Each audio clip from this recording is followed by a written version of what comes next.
سورہ عنقبوت کی آیت نمبر 31، سورہ عنقبوت کا 4واں رکوع اور 20ویں پارے کا 16واں رکوع۔ اللہ رب العالمین نے ارشاد فرمایا وَلَمَّا جَاءَتْ رُسُلُنَا إِبْرَاهِيمَ بِالْبُشْرَى، اور جب ہمارے فرشتے ابراہیم کے پاس خوشخبری لے کر آئے، ان کے بیٹے اور پوتے حضرت اسحاق اور حضرت یعقوب علیہ السلام کی خوشخبری لے کر آئے، قالوا، وہ بولے، انا مہلکو اہل هذه القریہ، ہم ضرور اس شہر والوں کو ہلاک کریں گے۔ اس شہر کا نام سدوم تھا۔ ان اہلھا کانوا ظالمین، بے شک اس کے بسنے والے ستمگار ہیں، ظالم ہیں۔ قال ان فیہا لوطا، ابراہیم علیہ السلام نے کہا اس میں تو لوط ہیں، اور لوط علیہ السلام اللہ کے نبی اور اس کے برگزیدہ بندے ہیں۔ قالوا، فرشتے بولے، نحن اعلم بمن فیہا، ہمیں خوب معلوم ہے جو کچھ اس میں ہے، لننجینہ واہلہ الا امرأتہ، ضرور ہم لوط کو اور ان کے گھر والوں کو نجات دیں گے مگر ان کی عورت کو، یعنی ان کی زوجہ ہلاک ہوگی۔ کانت من الغابرین، وہ رہ جانے والوں میں ہے، وہ عذاب میں رہ جائے گی اور برباد ہوگی۔ وَلَمَّا أَنْ جَاءَتْ رُسُلُنَا لُوطًا سِیءَ بِهِمْ، اور جب ہمارے فرشتے لوط کے پاس آئے، ان کا آنا لوط کو ناگوار ہوا۔ خوبصورت مہمانوں کی شکل میں فرشتے آئے، لوط علیہ السلام کو یہ آنا ناگوار گزرا قوم کی برے اعمال کی وجہ سے کہ وہ خوبصورت مہمانوں کے ساتھ برا کام کرتے تھے۔ وَضَاقَ بِهِمْ ذَرْعًا وَقَالُوا لَا تَخَفْ، اور ان کے سبب دل تنگ ہوا اور فرشتوں نے کہا نہ ڈریے، یعنی قوم کے افعال، کام اور حرکات اور ان کی نالائقی کا خیال کر کے حضرت لوط علیہ السلام کا دل تنگ ہوا۔ اس وقت فرشتوں نے ظاہر کیا کہ وہ اللہ کے بھیجے ہوئے ہیں، اور فرشتوں نے کہا کہ نہ ڈریے، قوم سے نہ ڈریے، آپ یہ ہمیں کچھ بھی نقصان نہیں پہنچا سکیں گے۔ ولا تحزن، اور نہ غم کیجیے، یعنی آپ ہمارا غم نہ کریں کہ قوم کے لوگ ہمارے ساتھ کوئی بے ادبی یا گستاخی کریں گے۔ ہم فرشتے ہیں، وہ ہماری گستاخی بے ادبی نہیں کر سکیں گے، ہم ان لوگوں کو ہلاک کریں گے۔ اِنَّا مُنَجُّوكَ وَأَهْلَكَ إِلَّا امْرَأَتَكَ، بے شک ہم آپ کو اور آپ کے گھر والوں کو نجات دیں گے مگر آپ کی عورت، یعنی آپ کی زوجہ ہلاک ہوگی۔ کانت من الغابرین، وہ رہ جانے والوں میں ہے۔ حضرت لوط علیہ السلام کی بیوی اپنے آپ کو مسلمان ظاہر کرتی تھی لیکن منافقہ تھی۔ اِنَّا مُنزِلُونَ عَلَىٰ أَهْلِ هَذِهِ الْقَرْيَةِ رِجْزًا مِّنَ السَّمَاءِ بِمَا كَانُوا يَفْسُقُونَ، بے شک ہم اس شہر والوں پر آسمان سے عذاب اتارنے والے ہیں بدلہ ان کی نافرمانیوں کا۔ وَلَقَدْ تَرَكْنَا مِنْهَا آيَةً بَيِّنَةً لِقَوْمٍ يَعْقِلُونَ، اور بے شک ہم نے اس سے روشن نشانی باقی رکھی عقل والوں کے لیے۔ حضرت عبداللہ بن عباس رضی اللہ تعالی عنہما نے فرمایا کہ وہ روشن نشانی قوم لوط کے ویران مکان ہیں۔ قوم ہلاک ہو گئی، ویران مکان موجود ہیں۔ عرب کے لوگ اس زمانے میں جب گزرتے، جب قرآن پاک کا نزول ہو رہا تھا تو وہ قوم لوط کے ویران مکانات وہ دیکھتے، اور یہ عبرت کی نشانیاں تھیں۔ وَإِلَى مَدْيَنَ أَخَاهُمْ شُعَيْبًا، مدین کی طرف ان کے ہم قوم شعیب کو بھیجا۔ فَقَالَ يَا قَوْمِ اعْبُدُوا اللَّهَ، تو انہوں نے فرمایا اے میری قوم اللہ کی بندگی کرو، اللہ کی عبادت کرو۔ ورجل یوم الآخر، اور پچھلے دن کی امید رکھو، یعنی قیامت کے دن کی امید رکھو، ایسے کام ایسے افعال بجا لا کر جو ثواب آخرت کا باعث ہوں، نیک اعمال کرو۔ ولا تعثوا فی الارض مفسدین، اور زمین میں فساد پھیلاتے نہ پھرو۔ فکذبوہ، تو انہوں نے شعیب کو جھٹلایا۔ فاخذتہم الرجفۃ، تو انہیں زلزلے نے پکڑ لیا، زلزلے نے آ لیا۔ فاصبحوا فی دارہم جاثمین، تو صبح اپنے گھروں میں گھٹنوں کے بل پڑے رہ گئے، یعنی مردے بے جان رہ گئے۔ زوردار آواز پیدا ہوئی، پھر زلزلہ آیا، گھٹنے کے بل ہی تھے اور ہلاک ہو گئے، کہ مطلب یہ ہے کہ فوراً ہی ہلاک ہو گئے۔ وعاد وثمود، اور عاد اور سمود کو ہلاک فرمایا۔ وقد تبین لکم من مساکنہم، اور تمہیں ان کی بستیاں معلوم ہو چکی ہیں، یعنی اے اہل مکہ، حجر اور یمن میں جب تم اپنے سفروں میں وہاں گزرے ہو تو تمہیں ان کی بستیاں معلوم ہو چکی ہیں۔ وَزَيَّنَ لَهُمُ الشَّيْطَانُ أَعْمَالَهُمْ، اور شیطان نے ان کے کرتوت ان کی نگاہ میں بھلے کر دکھائے۔ یہ شیطان کا بڑا خطرناک وار ہوتا ہے۔ آج اگر ایک مسلمان بدنگاہی کرے، فلمیں دیکھے، ڈرامے دیکھے، بے پردہ عورتوں کو دیکھے، شادی کے موقع پر ڈانس ہو، ناچ ہو، گانے ہو، بے پردگی ہو، شریعت کے خلاف کام ہو، ناجائز رسومات ہوں، خرافات ہوں، اور انسان کے دل میں خیال بھی نہ گزرے کہ میں کام غلط کر رہا ہوں، بلکہ جو غلط کہے اس کو اگر مومن غلط سمجھے، مسلمان کہے کہ یہ کیسے دقیانوسی لوگ ہیں، کیسی باتیں کرتے ہیں، ہم نے تو شادی بڑے دھوم دھام سے کی ہے، بالکل صحیح کام کیا ہے، تو جو گناہ کو اچھا سمجھے وہ شخص ہے کہ شیطان نے اس کے برے اعمال خوبصورت بنا کر دکھائے۔ ایک شیطان کا بڑا خطرناک وار ہے، وہ یہ کہ لوگ جب محفل میلاد، درس قرآن و حدیث کی محفل رکھتے ہیں شادی کے موقع پر، تو ان کی نیت بس اوقات غلط ہوتی ہے۔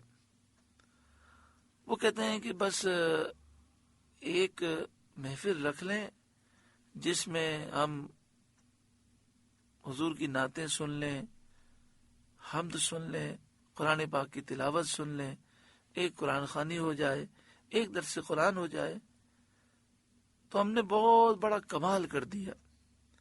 اب اس کے بعد ہمارے لیے ساری خرافات اب جائز ہو گئیں، یعنی وہ سمجھتے ہیں کہ ہم نے بہت بڑا دین کا کام کر لیا اور محفل کی ابتدا بڑے اچھے انداز میں ہو گئی، ساری برکتیں ہمیں مل جائیں گی، اب ہم ناچ کریں، گانے کریں، مہندی کی رسم کریں، مایوں کی رسم کریں، خوب اچھلے کودیں، کوئی حرج نہیں۔ تو ایک وہ محفل میلاد رکھ لیتے ہیں، درس قرآن رکھ لیتے ہیں، قرآن خوانی رکھ لیتے ہیں، اور ایک سمجھتے ہیں کہ وہ جو نکاح کی مختصر محفل ہوتی ہے جس میں دولہے سے پوچھا جاتا ہے، نکاح کا خطبہ ہو جاتا ہے، وہ سمجھتے ہم نے بہت بڑا تیر مار لیا، بہت بڑا کمال کر دیا۔ حالانکہ سوچیں، قرآن مجید فرقان حمید پڑھنے کے بعد فحاشی کرنا، عریانی کرنا، بے پردگی کرنا کتنا بڑا جرم ہے۔ تو قرآن سے جب ابتدا ہوئی ہے تو پھر قرآن ہی کی بنیاد پر ساری محفلیں رکھو۔ کیا ملتا ہے یہ گناہ کرنے سے؟ کیا ملتا ہے؟ یہ جن لوگوں کو راضی کرنے کے لیے آپ کر رہے ہیں، یہ آپ کو کچھ دے نہیں سکتے، اور جس رب نے ساری نعمتیں دی ہیں اور آئندہ بھی وہی نعمتیں دے گا، اس کو ناراض کر کے کیا ملے گا؟ کیا آپ جانتے نہیں کہ ان گناہوں کی نحوستیں انسان کو برباد کر دیتی ہیں؟ ہم نے تو یہ دیکھا کہ بسا اوقات ایسا ہوتا ہے کہ گناہوں کی نحوست کی وجہ سے انسان اتنا پریشان ہوتا ہے کہ وہ اپنی پریشانی کسی سے بیان بھی نہیں کر سکتا. کیوں ہم رب کو ناراض کرنے والے کام کریں؟ جتنے بھائی جتنی بہنیں یہ درس سن رہے ہیں وہ یہ عزم کریں کہ نعمتیں ہمیں رب نے دی ہیں، خوشیاں ہمیں رب نے دی ہیں. یہ دنیا کے لوگوں نے کیا دیا ہے ہمیں زندگی دینے والا رب ہے، تو ہم رب کی نافرمانی نہیں کریں گے، ہم اپنے رب کو ناراض نہیں کریں گے.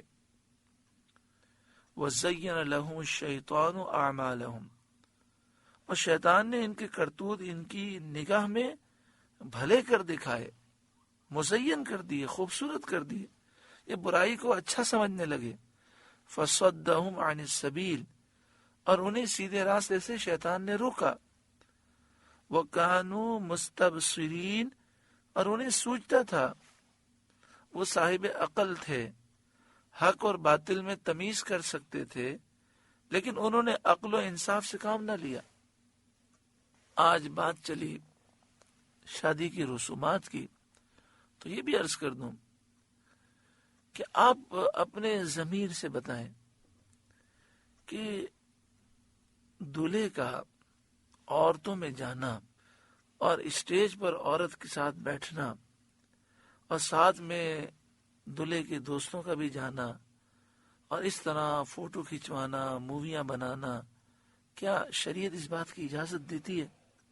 کیوں گناہ کیا جاتا ہے؟ کیا ان لوگوں نے خوشی کا موقع دیا ہے یا رب نے دیا ہے؟ جب رب نے دیا ہے تو رب کی نافرمانی کیوں کی جاتی ہے؟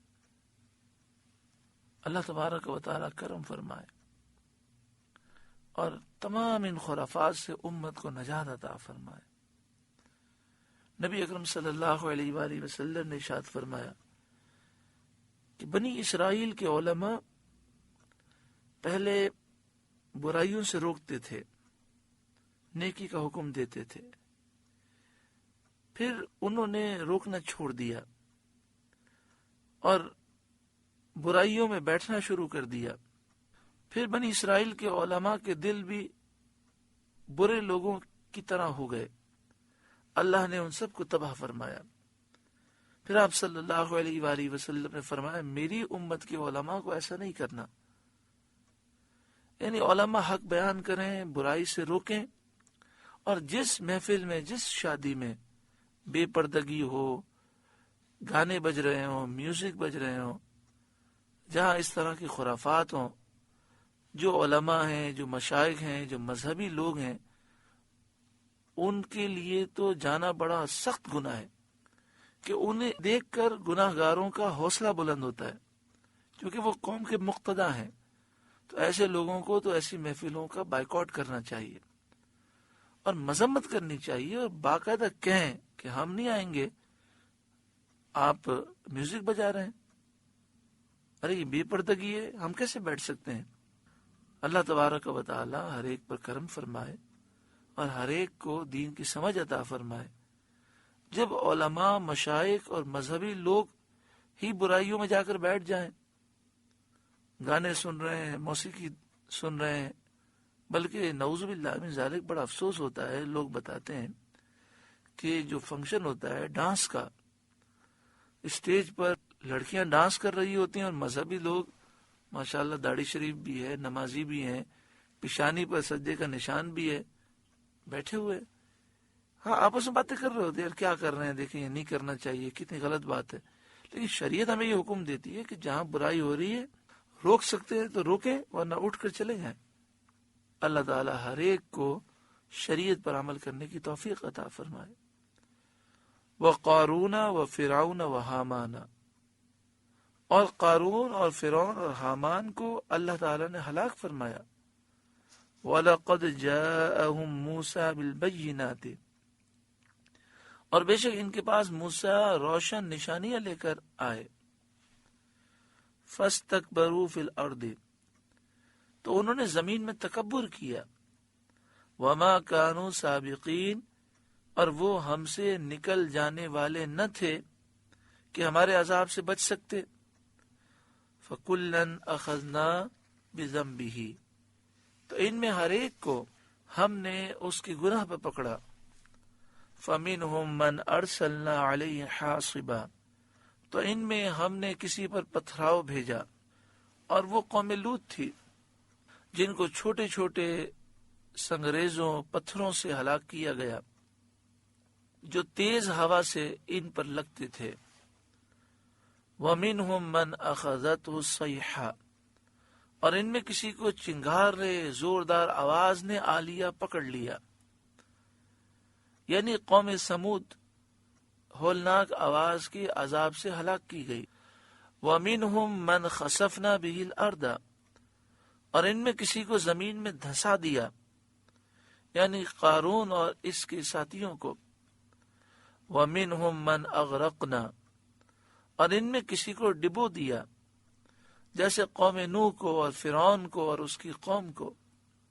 وَمَا كَانَ اللَّهُ لِيَظْلِمَهُمْ، اور اللہ کی شان نہ تھی کہ ان پہ ظلم کرے. وہ کسی کو بغیر گناہ کے عذاب میں گرفتار نہیں کرتا. وَلَكِنْ كَانُوا أَنفُسَهُمْ يَظْلِمُونَ، ہاں وہ خود ہی اپنی جانوں پر ظلم کرتے تھے، نافرمانیاں کر کے، کفر اور طغیان اختیار کر کے خود اپنی جانوں پر وہ ظلم کرتے تھے. مثل الذین اتخذوا من دون اللہ اولیاء، ان کی مثال جنہوں نے اللہ کے سوا اور مالک بنا لیے ہیں، یعنی بتوں کو معبود خدا الہ ٹھہرایا ہے. یہ ان بتوں کو خدا سمجھتے ہیں، ان کے ساتھ امیدیں وابستہ کر رکھی ہیں، اور واقع میں ان کے عجز و بے اختیاری کی مثال یہ ہے کمثل العنکبوت، مکڑی کی طرح، اتخذت بیتا، مکڑی نے جالے کا گھر بنایا اپنے رہنے کے لیے. نہ اس سے گرمی دور ہو، نہ سردی، نہ گرد و غبار، نہ بارش. یعنی یہ مکڑی کا گھر نہ اسے گرمی سے بچاتا ہے، نہ سردی سے، نہ گرد و غبار سے، نہ بارش سے، کسی چیز سے اس کی حفاظت نہیں کرتا. ایسے ہی بت ہیں کہ اپنے پجاریوں کو نہ دنیا میں نفع پہنچا سکیں، نہ آخرت میں کوئی ضرر پہنچا سکیں. وَإِنَّ أَوْهَنَ الْبُيُوتِ لَبَيْتُ الْعَنْكَبُوتِ، اور بے شک سب گھروں میں کمزور گھر مکڑی کا گھر ہے. ایسے ہی سب دینوں میں کمزور اور نکما دین بت پرستوں کا دین ہے. حضرت صدر افاضل مولانا نعیم الدین مراد آبادی علیہ رحمہ تفسیر خزانہ العرفان میں لکھتے ہیں، ایسے ہی سب دینوں میں کمزور اور نکما دین بت پرستوں کا دین ہے. حضرت علی مرتضی رضی اللہ تعالیٰ عنہ سے مروی ہے، آپ نے فرمایا اپنے گھروں سے مکڑیوں کے جالے دور کرو، یہ ناداری کا باعث ہوتے ہیں، یعنی تنگ دستی اور بے برکتی کا باعث ہیں. لو کانوا یعلمون، کیا اچھا ہوتا اگر جانتے کہ ان کا دین اس قدر نکما ہے. کیا اچھا ہوتا اگر جانتے، اس کی تفسیر میں خزانہ عرفان میں لکھا کہ ان کا دین اس قدر نکما ہے، اگر یہ جان لیتے تو ان کے حق میں اچھا ہوتا. ان اللہ یعلم ما یدعون من دونہ من شیء، اللہ جانتا ہے جس چیز کی اس کے سوا پوجا کرتے ہیں کہ وہ کچھ حقیقت نہیں رکھتی، اللہ اس بات کو جانتا ہے، بے حقیقت چیزیں ہیں. وَهُوَ الْعَزِيزُ الْحَكِيمُ، اور وہی عزت اور حکمت والا ہے. تو عاقل کو کب شایع ہے، عقل مند کو سوچنا چاہیے کہ یہ کوئی عقل مندی ہے کہ عزت و حکمت والے قادر مختار کی عبادت چھوڑ کر بے علم بے اختیار پتھروں کی پوجا انسان کرے. وَتِلْكَ الْأَمْثَالُ نَضْرِبُهَا لِلنَّاسِ، اور یہ مثالیں ہم لوگوں کے لیے بیان فرماتے ہیں. وَمَا يَعْقِلُهَا إِلَّا الْعَالِمُونَ، اور انہیں نہیں سمجھتے مگر علم والے. یعنی ان کے حسن و خوبی اور ان کے نفع اور فائدے اور ان کی حکمت کو علم والے سمجھتے ہیں۔ یہ جو مثالیں ہیں، ان مثالوں میں کیا خوبی ہے، کیا حسن ہے، کیا نفع ہے، کیا فائدہ ہے، اس میں حکمت کیا ہے، ان ساری چیزوں کو علم والے سمجھتے ہیں۔ جیسا کہ اس مثال نے مشرک اور موحد کا حال خوب اچھی طرح ظاہر کر دیا اور فرق واضح فرما دیا۔ قریش کے کفار نے طنز کے طور پر کہا تھا کہ اللہ تعالیٰ مکھی اور مکڑی کی مثالیں بیان فرماتا ہے، اور اس پر انہوں نے ہنسی بنائی تھی۔ اس آیت میں ان کا رد کر دیا گیا کہ وہ جاہل ہیں، مثال بیان کرنے کی حکمت کو نہیں جانتے۔ مثال سے مقصد سمجھانا ہوتا ہے، اور جیسی چیز ہو اس کی شان ظاہر کرنے کے لیے، اس کو سمجھانے کے لیے ویسی ہی مثال دینا یہ حکمت کے تقاضے کے مطابق ہے۔ تو باطل اور کمزور دین کے ضعف بطلان کے اظہار کے لیے، یہ ظاہر کرنے کے لیے کہ یہ باطل کمزور دین کتنا کمزور اور کتنا باطل ہے، اس کو ظاہر کرنے کے لیے یہ مثال بہت ہی نافع ہے، نفع دینے والی ہے۔ کن کو نفع دیتی ہے؟ جنہیں اللہ تعالیٰ نے عقل دی اور علم عطا فرمایا، وہ سمجھتے ہیں۔ خلق اللہ السماوات والارض بالحق، اللہ نے آسمان و زمین حق بنائے۔ ان فی ذلک لآیۃ للمؤمنین، بے شک اس میں نشانی ہے مسلمانوں کے لیے۔ سورہ عنکبوت کا 4واں رکوع مکمل ہوا۔ الحمدللہ 20واں پارہ بھی مکمل ہوا۔ اللہ تعالیٰ نور قرآن پاک سے ہمارے قلوب کو روشن فرمائے۔